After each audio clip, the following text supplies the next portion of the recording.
Voter hearing নিয়ে গুরুত্বপূর্ণ ঘোষণা করল নির্বাচন কমিশন। হিয়ারিং এর সময় বাড়াবে কমিশন। ইতিমধ্যেই এসআইআর হিয়ারিং নিয়ে 10 দফার নতুন নির্দেশিকা প্রকাশ করা হয়েছে। হ্যাঁ বন্ধুরা, এসআইআর হিয়ারিং এর পাশাপাশি ফাইনাল ভোটার তালিকা প্রকাশের সময়ও বাড়ানো হবে, এমনটাই কিন্তু জানিয়েছে নির্বাচন কমিশন। তো বন্ধুরা, হিয়ারিং নিয়ে নির্বাচন কমিশনের পক্ষ থেকে কি নতুন ঘোষণা করা হয়েছে, কি বলা রয়েছে সেই 10 দফার নতুন নির্দেশিকায়, সমস্ত কিছু একদমই ডিটেলসে আপনাদেরকে জানিয়ে দেব এই ভিডিওটিতে। তো অবশ্যই ভিডিওটিতে আপনারা প্রত্যেকেই প্রথম থেকে শেষ পর্যন্ত মনোযোগ সহকারে সঙ্গে থাকবেন এবং চ্যানেলটিতে নতুন হয়ে থাকলে চ্যানেলটিকে সাবস্ক্রাইব করে পাশের বেল আইকনটি প্রেস করে অল নোটিফিকেশনটি অন করে রাখবেন। আপনারা প্রত্যেকেই জানেন, সুপ্রিম কোর্টের নির্দেশের পর শুনানির সময়সীমা বৃদ্ধি করা হতে পারে বলে জানিয়েছে নির্বাচন কমিশন। আগামী 7ই ফেব্রুয়ারি শুনানি অর্থাৎ হিয়ারিং এর শেষ দিন এবং ফেব্রুয়ারি মাসেরই 14 তারিখে কিন্তু চূড়ান্ত ভোটার তালিকা প্রকাশ হওয়ার কথা ছিল।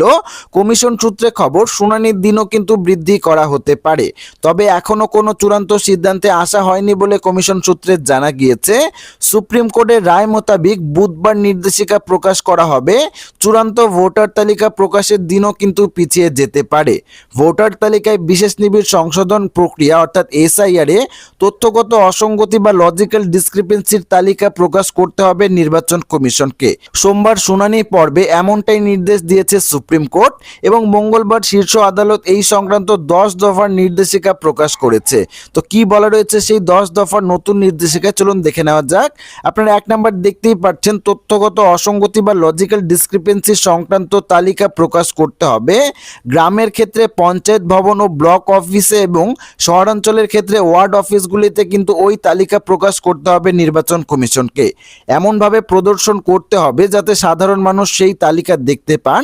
অর্থাৎ সুপ্রিম কোর্টের তরফ থেকে কিন্তু স্পষ্ট নির্দেশ দেওয়া হয়েছে, এই লজিক্যাল ডিসক্রিপেন্সি সংক্রান্ত তালিকা প্রকাশ করতে হবে গ্রামের ক্ষেত্রে পঞ্চায়েত ভবন ও ব্লক অফিসে এবং শহরাঞ্চলের ক্ষেত্রে ওয়ার্ড অফিসে কিন্তু সেই তালিকা প্রকাশ করতে হবে নির্বাচন কমিশনকে।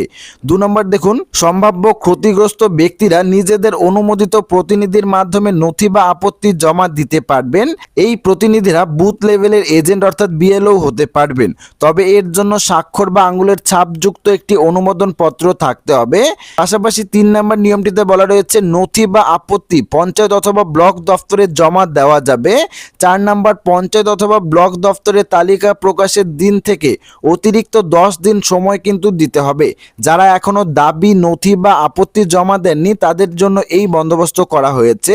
5 নম্বর যে নিয়মটির কথা বলা রয়েছে, নির্বাচন কমিশন ও রাজ্য নির্বাচন কমিশনকে পর্যাপ্ত কর্মী নিয়োগ করতে হবে যাতে পঞ্চায়েত ও ব্লক দফতরে নথি গ্রহণ ও শুনানির কাজ সুষ্ঠুভাবে সম্পূর্ণ করা যায়। 6 নম্বর বলা রয়েছে, প্রয়োজনীয় কর্মী ও নিরাপত্তা বাহিনী মোতায়েন নিয়ে কমিশন এবং রাজ্যের জারি করা নির্দেশ যথাযথভাবে পালন করতে হবে প্রত্যেক জেলা শাসককে। 7 নম্বর নির্দেশিকায় বলা রয়েছে, এই প্রক্রিয়ায় যাতে কোনো আইন শৃঙ্খলার সমস্যা না হয় তা দেখতে হবে রাজ্যের পুলিশ ডিজি, প্রতিটি জেলা পুলিশ সুপার এবং জেলা শাসককে। সম্পূর্ণ প্রক্রিয়া যাতে নির্বিঘ্নে হয় তা কিন্তু নিশ্চিত করতে হবে। 8 নম্বর বলা রয়েছে, কোনোভাবেই কিন্তু ভোটারকে নথি বা আপত্তি জমা দেওয়ার সুযোগের পাশাপাশি ব্যক্তিগতভাবে অথবা তাদের অনুমোদিত প্রতিনিধির মাধ্যমে শুনানির সুযোগ দিতে হবে যাতে যথাযথ সিদ্ধান্ত গ্রহণ করা যায়। 9 নম্বর, যে আধিকারিক নথি গ্রহণ বা শুনানি করবেন তাকে ওই বিষয়টি নিশ্চিত করতে হবে। এক্ষেত্রে স্পষ্ট ভাষায় রসিদ দেওয়ার কথা বলা হয়নি, ফলে অনেকেই মনে করছেন রসিদের পাশাপাশি জমা দেওয়া নথির ফটোকপিতে সিল দিয়েও কিন্তু গ্রহণ করার কথা জানাতে পারে কমিশন। যদিও সাম্প্রতিক অতীতে বিহারে এসআইআর পর্বের সময় নির্বাচন কমিশনের নির্দেশিকায় স্পষ্টভাবে নথি গ্রহণের রসিদ দেওয়ার কথা বলা হয়েছিল। 10 নম্বর নির্দেশিকায় বলা রয়েছে, শুনানির সময় মাধ্যমিকের অ্যাডমিট কার্ড যেখানে জন্মের তারিখ উল্লেখ থাকে তা মাধ্যমিক পাশের সার্টিফিকেটের বিকল্প নথি হিসাবেও কিন্তু জমা দেওয়া যেতে পারে। অর্থাৎ নির্বাচন কমিশনকে কিন্তু 10 দফা নির্দেশিকা দিয়েছে সুপ্রিম কোর্ট। পাশাপাশি কমিশন সূত্রে খবর, এ রাজ্যে প্রায় 1,40,00,000 ব্যক্তিকে নথি যাচাইয়ের জন্য নোটিশ দেওয়া হয়েছে।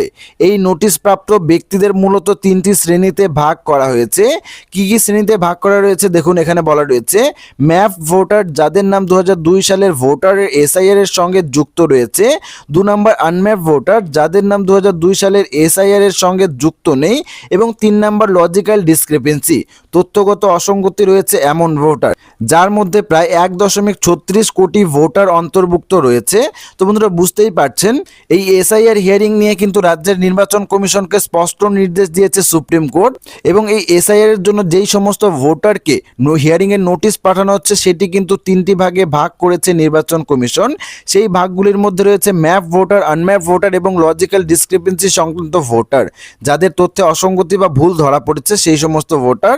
তো আশা রাখবো ভিডিওটি আপনাদের সবারই ভালো লেগেছে। ভিডিওটি ভালো লাগলে ভিডিওটিতে একটি লাইক করবেন, চ্যানেলটিকে সাবস্ক্রাইব করবেন এবং পাশের বেল আইকনটি প্রেস করে অল নোটিফিকেশনটি অন করে রাখবেন। ধন্যবাদ।